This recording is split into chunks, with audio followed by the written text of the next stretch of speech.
야고보서 1장 13절에서 18절 말씀입니다. 제가 대신 봉독해 드리겠습니다. 사람이 시험을 받을 때에 내가 하나님께 시험을 받는다 하지 말지니 하나님은 악에게 시험을 받지도 아니하시고 친히 아무도 시험하지 아니하시느니라. 오직 각 사람이 시험을 받는 것은 자기 욕심에 끌려 미혹됨이니 욕심이 잉태한즉 죄를 낳고 죄가 장성한즉 사망을 낳느니라. 내 사랑하는 형제들아 속지 말라. 온갖 좋은 은사와 온전한 선물이 다 위로부터 빛들을 아버지께로부터 내려오나니 그는 변함도 없으시고 회전하는 그림자도 없으시니라. 그가 그 피조물 중에 우리로 한 첫 열매가 되게 하시려고 자기의 뜻을 따라 진리의 말씀으로 우리를 낳으셨느니라. 아멘. 동일한 하나님의 사랑이라는 제목으로 목사님께서 말씀 전해주시겠습니다. 네, 제 목소리 체크 한번 하고 갈게요. 괜찮게 들리시나요? 네. 우리 지금 본 예배당에 있는 분들은 얼굴이 안 보여서 얼굴 좀들 보여주세요. 야고보서 1장 13절에서 18절은 동일한 하나님의 사랑에 대해서, 우리 인간적인 사랑은 사실은 조금 들쭉날쭉합니다. 돌아가기도 하고 좀 싫을 때도 있고 좋을 때도 있고 여러 가지가 있습니다만은, 예. 오늘 본문에서는 우리가 주의하면서 살필 것은 사실은 시험이라는 단어입니다. 시험. 우리가 늘 시험이라는 걸 마주하게 되는 거죠. 그래서 2절에서 12절까지 사용된 의미와 구별되는 건데요. 야고보는 시험이라고 하는 헬라어 사용의 하나의 단어를 앞문단에서는 트라이얼이라는 시련이라는 의미로 이렇게 하고 있고요. 오늘 본문에서는 유혹이라는 temptation이라는 이런 의미로 사용하고 있습니다. 그래서 두 가지가 작용을 하죠. 시험이라는 게 테스트냐 temptation이냐. 그래서 누가 주느냐의 주체가 또 달라집니다. 먼저 오늘 13절 14절에서는 시험으로 이끄는 유혹의 원천이 인간의 어떤 내부의 욕심에 있다라는 것을 밝혀주고 있고요. 15절에서 16절에서는 위험성을 경계하고 있어요. 위험성을. 그래서 끝으로 17절 18절에서는 하나님께서 성도들에게 좋은 은사와 선물을 주시는 분이라는 거, 이걸 밝힘으로써 어떤 성도들이 어떤 유혹에 빠지지 않게 하기 위해서 하나님을 사모하고 욕심을 버려야 하는 이것들을 임시적으로 교훈하고 있는 부분이기도 합니다. 그래서 야고보서는 다만 성도가 시험에 빠지게 되는 직접적인 그 원인으로서 인간의 욕심에 대해서만 언급하고 있어요. 인간의 욕심에 대해서만. 그래서 오늘 본문이 좀 짧습니다. 짧으면서도 굉장히 좀 심도 깊은 내용이기도 하고요. 그 시험이 어떤 건지에 대해서 좀 제대로 알고 가면은 앞으로 어떤 상황이 올 때에 내가 좀 정리할 수 있는 시간들이 될 겁니다. 오늘 야고보서 첫 번째는 13절에서 14절을 보면 시험으로 이끄는 유혹의 원천인 인간 내부의 욕심이에요. 우리 인간 내부에 있는 이 욕심이 우리를 시험이라는 것으로 유혹으로 끌고 가는 이 원천이다라는 거죠. 하나님은 성도를 테스트하시되 유혹하지는 않습니다. 이걸 기억하십시오. 하나님은 성도를 이 시험이라는 테스트를 하실 때 템프테이션이라는 유혹은 하지 않습니다. 하나님은 시험만 하시지 유혹은 하지 않는다는 거. 그래서 13절에 사람이 시험을 받을 때 뭐뭐하지 말지니 라고 표현한 것은 하나님은 인간을 죄로 유혹하는 분이 아니라 어떤 진리의 말씀으로 중생시키는 분이고 각양 좋은 선물들만 주시는 분이라는 거예요. 시험에는 두 가지가 있습니다. 좀 전에 이야기한 대로, 서두에 이야기한 대로 시험과 유혹이라는 의미로 사용되는데 테스트냐 템프테이션이냐 이 두 가지 의미. 죄에 빠지게 하는 유혹으로서는 이 시험은 뭐냐, 마귀가 하는 겁니다. 마귀가. 템프테이션, 유혹에 가는 건 마귀가 하는 거고요. 죄의 본성을 가신 인간 자신에게서 나온 거예요. 하나님이 주는 게 아니에요. 그래서 우리가 이 테스트 시험에 빠졌을 때 사람이 준 건지 사단이 주는 건지를 잘 구분해야지. 잘 구분하지 못하면은 마치 하나님이 다 그렇게 나쁘게 만든 것처럼 우리가 착각할 때가 있더라는 거죠. 그럼에도 인간은 종종 내 자신에게 발생한 어떤 시험의 책임을 하나님께 돌려요. 하나님 그렇게 하셨잖아. 하나님 나를 이렇게 힘들게 했잖아. 이렇게 할 때가 있다는 거죠. 자신의 책임을 회피하려고 한다는 겁니다. 야고보는 시험을 받는 자는 그 누구도 하나님으로부터 죄를 짓도록 유혹을 받았다고 말하지 말라고 엄하게 경고를 해요. 아니다. 네가 잘못 알고 있다. 잘못 알고 있는 모습이다 이겁니다. 그래서 오늘 본문 13절에 친히 아무도 시험하지 아니하시느니라. 친히 아무도 시험하지 아니하시느니라 이 말은 하나님께서는 친히 그 누구도 뭐에 빠지지 않게 하냐? 죄에 빠지지 않도록 한다는 거예요. 죄에 빠지도록 유혹하는 분이 아니다라는 문장이에요. 그러니까 내가 유혹이라는 그 단어의 테스트를 받고 있는 건지 진짜 테스트의 시험을 받고 있는지를 분명하게 구분할 수 있어야 되는 겁니다. 그래서 하나님의 시험은 성도의 믿음을 테스트하기 위한 거지. 우리의 믿음이 조금 더 성장하고 고난의 유익을 주기 위한 테스트고 성장하기 위한 이 테스트인 거지. 그래서 감당할 수 있는 시험만 주신다는 거예요. 하나님 우리에게 약속하시잖아요. 네가 감당할 그 시험밖에는 주지 않는다라고 표현하는 거죠. 그래서 하지만 사단의 시험은 어떤 겁니까? 성도들을 멸망으로 이끌기 위한 거예요. 멸망으로 이끌기 위한 목적으로 이루어지는 시험, temptation이 이루어진 겁니다. 그래서 결국은 어떻게 되냐면 이런 사람, 이 테스트를 받은 사람은 믿음을 포기하게 돼요. 아, 하나님 없어도 되는 것 같아. 뭐 믿어봤더니 이게 이러네? 맨날 나한테 좋지 않은 것만 주네? 이렇게 가버리고 마는 거죠. 그래서 하나님의 시험과 사단의 시험은 굉장히 비슷한 것 같아요. 아니 어쩌면 우리는 똑같다고 생각을 해요. 시험이라는 단어가 똑같다고 생각을 해요. 그러나 그 본질과 목적에 있어서는 전혀 다르다라는 거. 이게 테스트가 될 거냐 아니면 템프테이션이 될 거냐가 다르다는 거. 그래서 하나님의 시험의 목적은 성도의 연단, 거룩에 있지만 우리가 그러니까 성장하고 성숙하고 좀 더 나은 곳에 있지만 사단의 시험의 목적은 타락과 파괴에 있다는 거. 결국 나를 완전히 나락으로 떨어지고 스스로를 포기하게 만드는 이런 곳에 들어가게 한다는 거.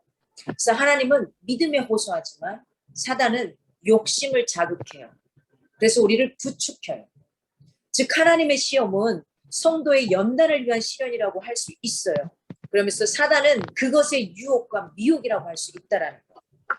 그러니까 어떤 시험을 받더라도 다 동일한 게 아니에요. 그래서 우리가 착각할 때가 있어요. 하나님이 주지 않았는데 저 저주를 하나님이 줬다고 착각할 때가 있어요. 저런 모습을 안 좋은 부정적인 걸 하나님이 줬다고 착각할 때가 있어요. 하나님이 이걸 나한테 줬잖아요. 이렇게 표현할 때가 있더라는 거예요. 그게 아니라는 걸 분명히 인지할 수 있기를 바랍니다. 모든 시험에 대한 궁극적인 책임은 바로 누구한테 있냐? 본인 자신에게 있습니다. 14절에 오직 자기 욕심에 끌려 미혹됨이니 라고 표현해요. 오직 자기 욕심에 이끌려 미혹됨이니 이 14절과 13절을 대조하면서 인간의 어떤 시험의 출처가 하나님이 아닌 결국 어디서 왔다? 내 자신의 욕심에 있었다. 한번 잘 생각해 보세요. 내가 나락으로 빠지고 힘들어지고 지치고 아니야 포기할 때 결국은 뭘까요? 하나님이 주시는 어떤 그 바운더리가 아니라 내 자신의 욕심 때문에 거기에 넘어질 때가 참 많죠. 인간 누구나 예외가 없습니다. 저도 마찬가지, 여러분도 마찬가지예요. 자기의 욕심에 의해서 사실은 시험을 받는다는 거 이걸 이야기하고 있습니다. 하나님의 뜻을 행하기 싫어하고 죄악된 자아만을 충족하기 좋아하는 것을 나타내고요. 그래서 부정적인 눈물을 쓰였어요. 오늘 본문에 보니까 끌려라는 단어가 나와요. 욕심에 끌려. 이 끌려라는 단어는 비유적으로 표현하면 이런 겁니다. 사냥감이 덤불에서 끌려 나오듯이 사냥감이 덤불 속에서 가시덤불 요 덤불 속에서 끌려 나오듯이 사람이 자기 욕심에 무력하게 이끌린다는 거예요. 끌리다는 것은. 한번 여러분이 생활하시면서 어떻게 끌려가는지를 보십시오. 결국은 이 끌려라는 단어는 무력한 태도가 강조되고 있는 거예요. 내 의도하고 상관이 없어요. 그냥 가는 거예요. 아, 사람들이 이렇게 하니까 그 속에 들어가서 나도 가야 되나 보다. 가끔 여러분은 그런 경험 해보셨나 몰라요.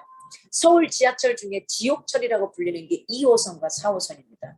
특히 2호선 강남역에서 내릴 때예요. 출퇴근 시간대예요. 그 시간대에는 저 위에 계단에서부터 줄을 서 있습니다. 가득. 그리고 그냥 탈 때 그냥 밀려서 타게 되고요. 밀려서 나오게 되고요. 어떨 때 보면 그 강남에서 못 내릴 때도 있어요. 그래서 사람의 멀미가 날 정도일 때도 있어요. 그러니까 이런 거죠. 그 끌려가 바로 그거예요. 무력한 태도로 인해서 그냥 끌려가는 거예요. 그냥 쑥 가는 거예요. 내가 이게 있어야 된다. 세상 사람들이 바라볼 때 이만큼 있어야 된다 생각하니까 왜 나에게 그게 꼭 있어야 되고 그걸 통해서 뭘 하고자 하는 이유가 없이 그냥 끌려가는 거예요. 결국 내 욕심에 따라서 끌려가요. 그러다 보니 그게 뜻대로 안 되니까 늘 싸움이 나게 되고 힘들어지고 지치고 이런 결과가 되죠. 오늘 미혹 때문이 자기의 욕심에 끌려 미혹 때문이 이 미혹된다라는 것은 낚시나 사냥할 때요. 물고기나 사냥감을 어떻게 하죠? 낚시의 바늘이라든지 덫을 사용하잖아요. 이것처럼 여기에 현혹돼 가지고 걸리게 하듯이 이런 표현이에요. 거기에 미끼 딱 꼽아놓고 걸리게 하는 거죠. 가짜를 뽑아놔도 밀어난 얘들은 거기에 걸리게 되죠. 그래서 사람으로 하여금 욕심의 유혹에 걸리도록 속이는 것을 의미하고 있어요. 미혹된다는 거. 이렇게 굉장히 우리를 꼬십니다. 그래서 인간은 스스로 자신의 욕심에 의해 죄의 어떤 유혹에 빠지는 거라는 거죠. 내 욕심에 의해서. 죄에 빠진 그 원인을 하나님께 결코 돌려서는 안 돼요. 돌릴 수도 없어요. 일이 잘못되었을 때 그 탓과 원인을 이웃이나 하나님께 돌리며 원망하는 것은 사실은 굉장히 어리석은 행위예요. 이런 일을 했을 때 미혹에 빠지고 가는 건 결국 누가 선택한 겁니까? 내가 선택한 거예요. 내가 안 하기로 결정한 거고 내가 하기로 결정한 거예요. 그 속에 미끼에 옳다구나 그러고 걸려든 거죠. 옳다구나 걸려들어서 그냥 끌려가는 겁니다. 이 모든 일에 대한 문제는 결국 자신에게 있어요. 그래서 겸손히 이것들을 인정하고 스스로 책임을 질 줄 아는 성숙한 인격의 소유자들이 되기를 간절히 소망해 봅니다. 두 번째로 15절에서 16절을 보면은 욕심의 위험성에 대한 경계를 이야기를 하고 있습니다. 예초에 죄의 씨앗을 없애지 않으면 어떻게 돼요? 마침내 그게 죄의 씨앗을 없애지 않으면 사망의 늪에 빠지게 돼요. 늪인지를 몰라요. 처음에는 견딜만 해요. 그런데 자기도 모르게 스르르 들어가요. 늪에 빠지면 갑자기 쏙 빠지지 않더라고요. 저는 저기 늪에 한번 빠져봤거든요. 쑥 들어가지 않아요. 쑥 그냥 저도 모르게 그냥 딸려서 들어가게 되더라고요. 15절에 보니까 욕심이 잉태한 즉 죄가 장성한 즉이라고 표현해요. 욕심이 잉태한 즉 죄가 되는 거고요. 죄가 장성한 즉 마지막에는 뭐가 될까요? 사망에 이르게 된다는 거예요. 온갖 욕심이 갖는 치명적인 결과를 보여주는 너무나 잘 알려진 구절이기도 합니다. 이 구절이. 여기서 야고보서는 인간 내부에서 내 안에서 나오는 악한 진행 과정을 인간의 어떤 생물학적인 변화 과정을 통해 나타내는 단어를 사용을 해요. 그래서 굉장히 실감나게 이야기를 하고 있어요. 그건 뭐냐면요. 잉태하고 출산하는 거. 그다음에 장성하고 죽어가는 이런 모습으로 이야기를 해내요. 그래서 욕심이 죄를 잉태하게 돼요. 그러면 이 죄를 어떻게 되죠? 낳아야 되는 거죠. 잉태했으니까 출산을 해야 되잖아요. 죄를 낳게 되는 거죠. 완전히 자란 죄가 도달하는 최종 목표는 결국 뭡니까? 죽음이죠. 우리가 이 땅에 태어난 다음에 어떻게 되죠? 처음에 잉태가 되고 잉태한 다음에 태어난 다음에 죽음에 이르게 되는 거잖아요. 이거 똑같은 과정을 우리가 가져간다는 겁니다. 여기서 죽음은 어떤 죽음일까요? 바로 영적인 죽음을 이야기합니다. 즉 최후의 심판 시의 둘째 사망이라고 표현을 해요. 영적인 죽음. 우리가 육신의 죽음을 가져가지만 그 다음에 반드시 영의 죽음이 있기도 한다는 거죠. 그러나 우리 영혼은 하나님 예수 그리스도를 믿는 우리 영혼은 어떡하죠? 하나님 품 안에 안기는 죽지 않는 사람들이 되는 거죠. 근데 여기에 이르지 못하면 둘째 사망, 영까지도 같이 죽어버리는 여기에 해당된다는 겁니다. 하나님과의 영원한 분리를 말하는 거죠. 하나님은 그런데 절대로 내가 한번 믿기로 작정하면 분리시키지 않습니다. 하나님은 손을 놓지 않으셔요. 누가 놓느냐? 내가 놓는 거예요. 내가 하나님 믿어봤더니 별거 아니네? 이거 아니네? 이거 믿었더니 힘드네? 그냥 놓는 겁니다. 그때는 어쩔 수 없이 분리가 되어지는 겁니다. 결국은 하나님과 분리를 하냐 안 하냐도 누가 결정하냐? 내가 결정합니다. 누가 대신 해주는 게 아닙니다. 그래서 따라서 욕심에서 비롯된 죄의 최종 결과는 바로 죽음이라는 거. 12절에서의 생명의 면류관과 사실은 반대되는 개념을 말하고 있습니다. 16절에 속지 말라라고 표현해요. 속지 말라. 이 말은 어떤 말이냐면 미혹당하지 말라. 미혹당하지 말라. 속지 말라. 어제도 교회 가는 길에 큰 현수막이 걸어져 있어요. 여러 가지 포스터 중에 그 현수막에 뭐 신천지 무슨 교회 그리고 아예 대놓고 신천지 무슨 교회라고 아예 대놓고 이제 신천지가 대놓고 전도를 하기 시작합니다. 그러면서 전교인 헌혈 이거 한다고 이런 것들을 광고하기 시작을 합니다. 미혹당하지 말라는 겁니다. 속지 말라는 겁니다. 아닌데 하면서 속아요. 이단에 빠진 사람들 나중에 나온 다음에 꼭 하는 말이 그거예요. 이거 아닌 것 같은데 하는데 자기도 모르게 들어가 있더라. 이게 바로 미혹당하는 겁니다. 그래서 이는 곧 인간을 시험하는 장본인이 하나님이라는 어떤 잘못된 생각 또는 욕망에 따른 삶이 가져다주는 일시적인 기쁨이나 만족에 미혹당해서는 안 된다는 겁니다. 즉 인간이 유혹에 빠질 때 자신의 책임을 하나님께 전가시키기도 하고요. 자신 스스로가 자신 스스로에게 속아 넘어가는 어리석음을 범하지 말라고 강력하게 권면하고도 있습니다. 오늘 세 번째 17절에서 18절을 보면 성도에게 좋은 은사와 선물을 주시는 분은 바로 하나님이라는 거예요. 우리에게 하나님은 가장 좋은 걸 주고 싶어 하셔요. 이거 잊지 않았으면 좋겠어요. 하나님은 우리에게 가장 좋은 걸 싶어 하셔요. 우리 다은이에게 정말 제일 좋은 걸 주고 싶어 하셔요. 우리 다은이가 정말 행복하게 살고 사는 걸 하나님은 누구보다도 원하셔요. 하나님의 사랑은 어제나 오늘이나 내일 동일하십니다. 우리 인간의 사랑은 사실은 조금 왔다 갔다 해요. 사랑할 때는 좀 더 많이 주기도 하고 조금 미워지면 좀 뒤로 물러나기도 하고 여러 가지 합니다. 그러나 하나님의 사랑은 언제나 변함이 없다라는 거, 이걸 잊지 않았으면 좋겠습니다. 오늘 17절에 각양 좋은 은사 빛들의 아버지께로서라는 표현을 합니다. 하나님은 악에게 유혹을 받지도 않고요. 누구를 유혹하는 분도 아닙니다. 하나님이 주시는 것은 테스트라 그랬어요. 시험을. 그러나 사단이 주는 것은 유혹. 미끼를 던져놓는 거예요. 너 이거 물기만 해. 내가 확 잡아서 너를 죽일 거야. 이게 바로 유혹입니다. 하나님이야말로 성도들에게 모든 좋은 은사 그리고 완전한 선물을 주시는 분이라는 것을 밝히고 있습니다. 즉 하나님은 성도를 죄에 빠지도록 시험하시는 분이 아니라는 거예요. 모든 좋은 것들만 내려주시는 성도들의 아버지가 바로 하나님이라는 거예요. 그런 하나님을 저와 여러분이 맛볼 수 있기를 바랍니다. 좋고 온전한 것들은 모두 창조주 하나님으로부터 내려왔습니다. 그걸 강조해 주고 있어요. 이로써 야고보는 오늘 이 야고보 기자는 인간을 시험하고 죄에 빠지게 해서 결국 죽음에 이르게 하는 것은 누가 아니다? 하나님이 결코 아니다. 나를 나락으로 빠지게 하고 나를 더 초라하게 만들고 나를 밑으로 끌어당기는 건 절대로 하나님은 하지 않는 거라는 거, 이거 잊지 마시기 바랍니다. 다시 한번 그 부분을 야고보는 이야기하고 있습니다. 하나님은 결코 뭐하고 공존할 수 없냐? 악과 공존할 수 없는 분입니다. 하나님은 악하고 공존하지 않아요. 따라서 그가 악을 열매 맺는 유혹을 인간에게 보내주신다? 이건 있을 수 없는 일인 거겠죠. 그는 변함도 없으시고 회전하는 그림자도 없으시다라고 야고보는 이야기합니다.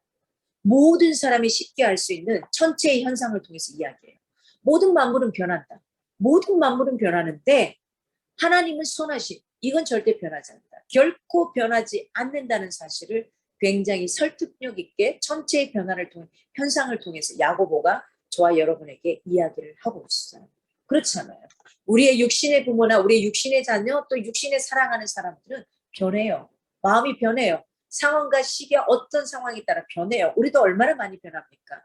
그러나 하나님은 절대 변하지 않는 분이라는 거, 동일하신 분이라는 거. 내가 어떠한 모습일지라도 변함이 없다는 거, 이거 잊지 않기를 바랍니다.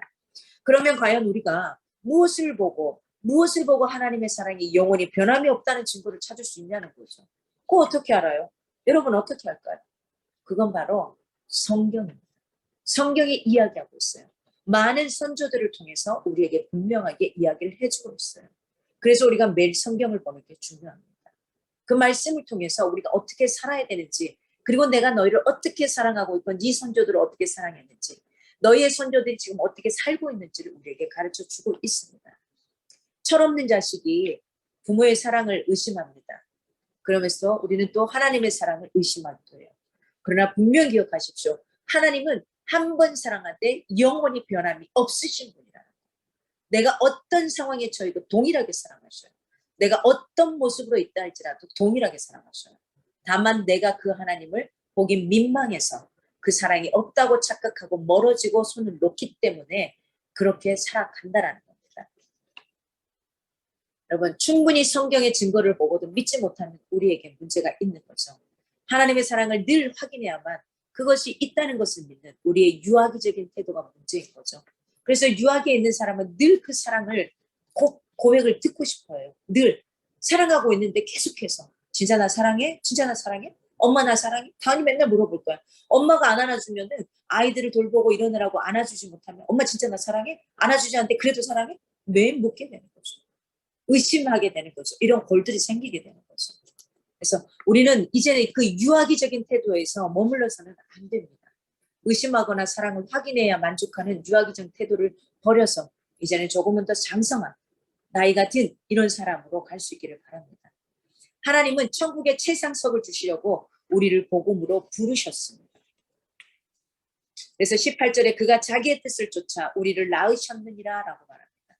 하나님께서는 모든 피조물 중에서 성도들을 자신에게 속하는 첫 열매가 되도록 하시기 위해서 자기의 뜻을 쫓아 진리의 말씀으로 나아졌다는 것을 천명, 하늘의 이야기로 명하고 있는 겁니다. 하나님께서 스스로의 기쁘신 뜻을 쫓아서 진리의 말씀으로 하나님의 자녀인 성도를 낳으신 것은 그들로 하여금 뭐하기 위해서 첫 열매가 되도록 하시기 위해서라는 거예요. 하나님은 사도들을 통한 복음을 전하는 많은 목회자들을 통해서 복음의 선포로 중생의 사역을 행하셨던 겁니다.